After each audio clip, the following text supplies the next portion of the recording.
Hello everyone, welcome to SNB e learning. তোমাদের সবাইকে স্বাগতম জানাচ্ছি এই চ্যানেলের মধ্যে। তোমরা যারা এই ভিডিওটা দেখছো, তোমরা অন্যান্য বছরও আমাদের এই চ্যানেলের মাধ্যমে অনেক first semester second semester suggestion পেয়ে উপকৃত হয়েছো, মেসেজ করেছো। তার জন্য আমরা এই বছরও তোমাদের জন্য কিছু ইম্পর্টেন্ট সাজেশন নিয়ে এসেছি, যে কোয়েশ্চেনগুলি পরে তোমরা পরীক্ষাতে গেলে অনেকটা হেল্পফুল হবে।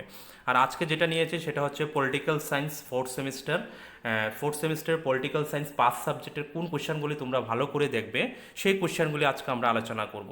যদি এখনও কেউ যদি সেরকম আনসার না পেয়ে থাকো কোয়েশ্চেনগুলি, তাহলে তোমরা এই নাম্বারের সাথে যোগাযোগ করে আমাদের কাছ থেকে সামান্য কিছু টাকা পে করে আমাদের থেকে নোটসগুলি নিয়ে যেতে পারো। 2 মার্কসও দিয়ে দেবো আমরা তার সাথে, মাত্র 700 রুপিসের মধ্যে তোমরা আমাদের টাকার মধ্যে আমাদের কাছ থেকে সেই নোটস এবং আনসারগুলি নিতে পারবে।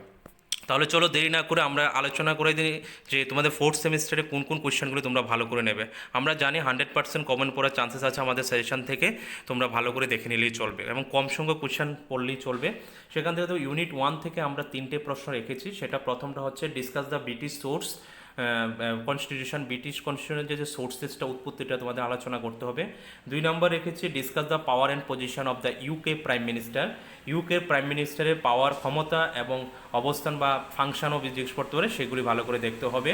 3 নম্বর রেখেছি what is convention, why obeyed by the British people, সেই প্রশ্নটার উপর একটা রেখেছি। এখান থেকে যদি মনে করো 3টে প্রশ্ন আমি পড়তে পারছি না, হয়তোবা 1 নম্বর কোয়েশ্চনটা তোমরা ভালো করে পড়তে পারো, আর হয়তোবা 3 নম্বর পড়তে পারো। যদি মনে করো আমি 1-3 পড়বো না, তাহলে 1-2 পড়তে পারো। এরকমভাবে দুটো প্রশ্ন তোমরা তৈরি করো। 1 নম্বরটা 100% রাখবে, 1 নম্বরের সাথে হয় 2 নয়তো বা 3, এরকমভাবে পড়বে। তারপর ইউনিট 2 থেকে দেখো 4টা প্রশ্ন, সেখান থেকে রেখেছি discuss the power and position of the US president. 2 নম্বর রেখেছি do you agree that US senate is the most powerful second chamber in the world, argue your views. 3 নম্বর রেখেছি discuss the composition and function of the US senate. 4 নম্বর রেখেছি compare and contrast the power and function of the US president with those of the British prime minister. এখান থেকে 4টা প্রশ্ন দেখে তোমরা হয়তো ঘাবড়ে যাচ্ছ। দেখো এবার আমি কি বলছি, ভালো করে কথাটা শোনো।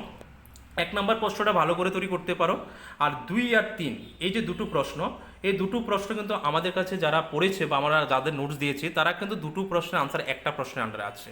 তো সেই কোনো 2 আর 3 আমাদের হিসাবে একটাই প্রশ্ন ধরা হয়, কারণ 2 আর 3-এর প্রশ্নের আনসার একটা প্রশ্নের আনসারে পার্ট করে আমরা দিয়ে দিয়েছি। যদি সেকেন্ড কোয়েশ্চেন জিজ্ঞেস করে তাহলে ওই দ্বিতীয় পার্টটা লিখবো, যদি ফার্স্ট কোয়েশ্চেন জিজ্ঞেস করে তাহলে প্রথম পার্টটা লিখবো। তাহলে আমাদের বুঝতেই পারছো 2 আর 3-এর আনসার একটা প্রশ্নের আন্ডারে আছে। তো সেই হিসাবে আমরা 2-3কে একটাই প্রশ্ন ধরি, তো টোটালি 4টা নাম্বার দেওয়া আছে, কিন্তু আলটিমেটলি আমরা 3টা প্রশ্ন এখানে ধরতে পারি। যদি ভালো করে পড়তে চাও 1, 2, 3 মানে মিনস 1 আর 2 ভালো করে পড়বে, মানে 2, 3 মিলে একটা প্রশ্ন। আর যদি পড়ে দেন আমি পারবো না, তাহলে 1 আর 4 ভালো করে দেখবে, এরকমভাবে দুটো প্রশ্ন করে নেবে। ইউনিট 3 থেকে দেখো, ইউনিট 3 থেকে লিখেছে discuss the silent feature of the France constitutional system, মানে 5th রিপাবলিক, যেটা চায়না 5th রিপাবলিকের কোশ্চেনটা।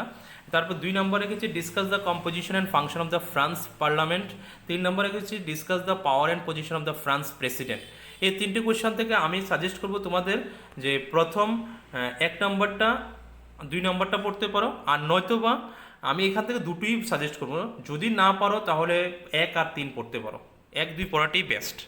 ইউনিট 4 থেকে দেখো discuss the fundamental rights and duties citizen under constitution of China. 2 নম্বর থেকে পড়বে salient features the constitution of China. 3 নম্বর হচ্ছে the role of the communist party in China. 4 নম্বর হচ্ছে the standing committee of national people congress of PRC. তো সেখান থেকে আমার সাজেস্ট থাকবে এখান থেকে 3টা প্রশ্ন যদি দেখতে পারো তাহলে রিস্ক কম। সেখান থেকে প্রথম প্রশ্নটা ভালো করে দেখে নাও, তারপরে কনস্টিটিউশন যেটা সেটা ভালো করে, এই দুটো ভালো করে দেখার পরে তোমরা অ্যাটলিস্ট এই দুটো প্রশ্ন থেকে একটা প্রশ্ন দেখার চেষ্টা করবে। এখান থেকে 3টা প্রশ্ন পড়লে রিস্কটা একটু কম থাকবে।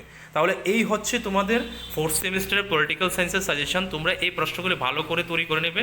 যদি আনসার না থাকে তাহলে তোমরা আমাদের কাছ থেকে আনসার নিতে পারবে মাত্র 700 রুপিসের মাধ্যমে 2 মার্কস এবং 10 মার্কসের কোয়েশ্চেনগুলি। ধন্যবাদ। ভিডিওটা ভালো করে দেখে আনসারগুলি তৈরি করে ভালো করে পরীক্ষা দাও।